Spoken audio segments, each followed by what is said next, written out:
Dear cadets, अभी तक हमने खाता खोलना, एटीएम का उपयोग, ऑनलाइन बैंकिंग के विषय में बात की। अब हम खाता मेंटेन करने के विषय में थोड़े से जो मुख्य बिंदु हैं उनके विषय में चर्चा करेंगे। एक चीज़ तो यह है कि जो खाता आप बचत खाता खोल रहे हैं उसमें आप जो सरकार की तरफ से सुविधा है जीरो बैलेंस का जनधन खाता भी खोल सकते हैं, लेकिन उसमें एक लिमिट है कि आप 50,000 से ज़्यादा का ट्रांजैक्शन नहीं, 50,000 से ज़्यादा जमा नहीं करेंगे और 2 लाख से ज़्यादा की ट्रांजैक्शन नहीं कर सकते। जो जीरो बैलेंस खाता है उसमें सबसे बड़ी जो दिक्कत है, लोग बाग क्या करते हैं कि खाता खोल दिया और उसके बाद उसमें कुछ ना जमा करते हैं ना निकालते हैं, और कुछ समय के बाद फिर वो खाता बंद हो जाता है क्योंकि आपने कोई ट्रांजैक्शन ही नहीं की। तो आप चाहे जनधन अकाउंट खोलें या नॉर्मल सेविंग्स बैंक अकाउंट खोलें, आपको उसमें 3-4 महीने में एक ट्रांजैक्शन ज़रूर कर लेनी चाहिए और 6 महीने में एक बार अपने खाते से पैसा भी निकाल लेना चाहिए, नहीं तो वो खाता इनऑपरेटिव हो जाएगा और फिर आपको उसको पूरी सारी चेकिंग कराकर तभी खाता वो दोबारा ऑपरेट हो पाएगा। इसके साथ साथ रिजर्व बैंक के निर्देशानुसार खाते धारकों की सुरक्षा के लिए समय समय पर KYC नो योर कस्टमर के जो डॉक्यूमेंट्स हैं उनको वेरीफाई करके खाते में अपलोड करने की आवश्यकता होती है। यदि आपके KYC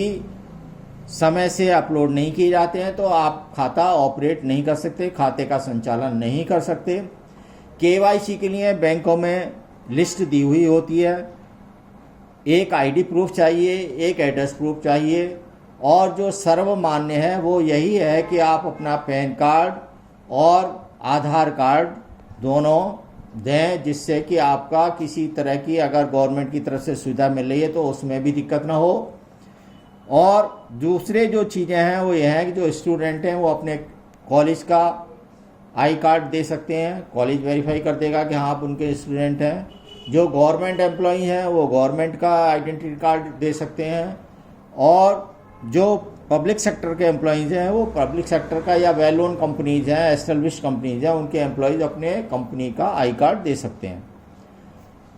इसके साथ ही साथ एड्रेस प्रूफ में आप बिजली का बिल, पानी का बिल, ये सारी चीज़ें दे सकते हैं।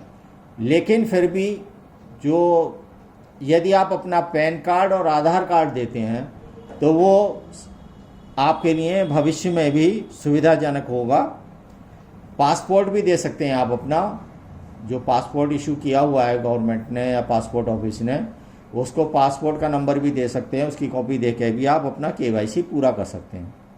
KYC का जब भी आपको समय समय पर आपको बताते हैं बैंक वाले तो उस समय अपडेट करा लेना चाहिए, जिससे कि आवश्यकता के समय आप अपने खाते का संचालन सुचारू रूप से कर सकें।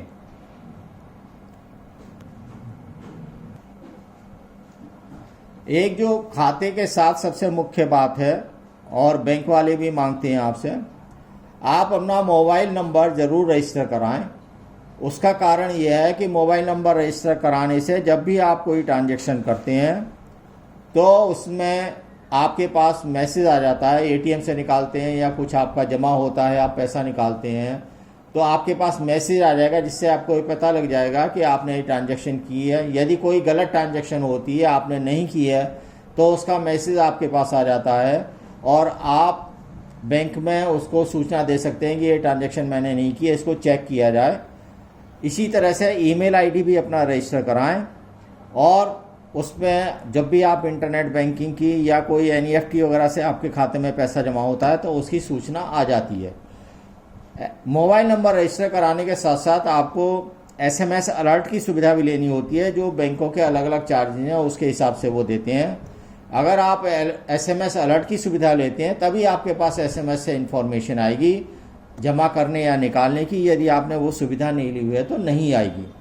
ये सारी चीज़ें आपके खाते की सुरक्षा के लिए हैं, आपकी सुरक्षा के लिए हैं, इसलिए इनकी जानकारी होना अत्यंत आवश्यक है और इस सुविधा का लाभ उठाना भी बहुत आवश्यक है। नहीं तो आपको यही पता नहीं लग पाएगा कि आपके खाते में ट्रांजैक्शन हो रही हैं, कोई दूसरा कर रहा है, किसी ATM से ट्रांजैक्शन कर रहा है, आपको पता ही नहीं है। जब आप ये सुविधा लेंगे तभी आपके पास SMS आएंगे और आपको पता लग पाएगा।